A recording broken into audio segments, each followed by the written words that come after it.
to deny Facebook access to photos. Hello and welcome back to our YouTube channel How to Tutorials. In today's video, I'm going to show you how you can deny Facebook access to photos. To deny Facebook access to your photos, you can modify the permissions in your device settings. This will prevent the Facebook app from accessing the photos stored on your phone or device. Here's how you can do it. First of all, open your device settings. Scroll down from the top of your screen and then tap on the settings icon at the top right corner. This will take you to the settings page.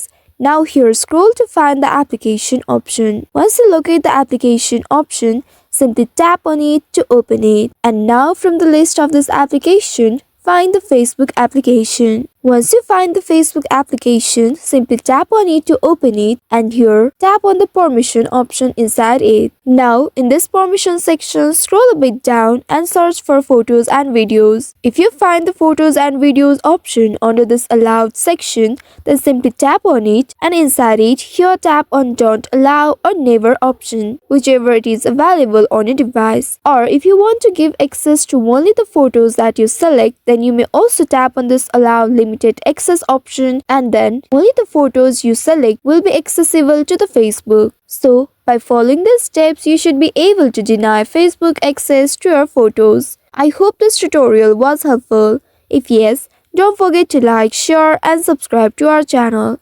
Also hit that bell icon to never miss any updates from us. Thank you for watching.